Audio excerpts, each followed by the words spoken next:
কেউ নিঃশব্দে দাঁড়িয়ে, কারো চোখে জল। ফুটবল কখনো কখনো এমনই, শেষ বাঁশি লাখো স্বপ্নকে থামিয়ে দেয়।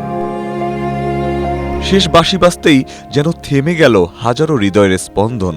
ড্যাফোডিল স্মার্ট সিটিতে ছড়িয়ে পড়ল নিস্তব্ধতা। কিছুক্ষণ আগেও যে ক্যাম্পাসে আকাশী নীলের ঢেউ, সেখানেই ভর করল অশ্রুসিক্ত বিষাদ।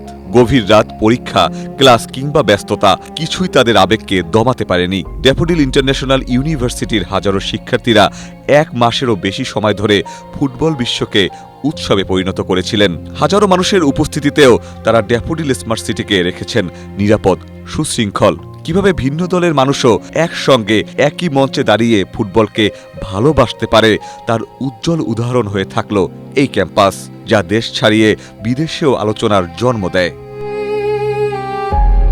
সামাজিক যোগাযোগ মাধ্যমে ভাইরাল হওয়া শিক্ষার্থীদের সমর্থনের ভিডিও পৌঁছে যায় বিশ্বের নানা প্রান্তে। ব্রাজিলের ম্যাচে শিক্ষার্থীদের উচ্ছ্বাস দেখে স্বয়ং নেইমার জুনিয়র তার ভেরিফাইড ইনস্টাগ্রাম অ্যাকাউন্ট থেকে প্রতিক্রিয়া জানান। আরেকটি স্মরণীয় অধ্যায় হয়ে থাকবে বাংলাদেশে নিযুক্ত আর্জেন্টিনার রাষ্ট্রদূত মার্সেলো কার্লোস সেসার সরব উপস্থিতি। রোববার দিবাগত রাতের ফাইনাল ছিল আর্জেন্টিনা প্রীতির চূড়ান্ত বহিঃপ্রকাশ। ক্যাম্পাস জুড়ে ছিল মানুষের ঢল, তিল ধারণের জায়গা ছিল না। প্রতিটি আক্রমণে শ্বাসরুদ্ধকর অপেক্ষা, প্রতিটি সুযোগে গর্জে ওঠা হাজারো কণ্ঠ। সবাই বিশ্বাস করেছিল হয়তো এবারও হাসবে আর্জেন্টিনা। এত সমর্থনও জেতাতে পারেনি আর্জেন্টিনাকে, তবে জিতেছে ফুটবল, জিতেছে বাংলাদেশও।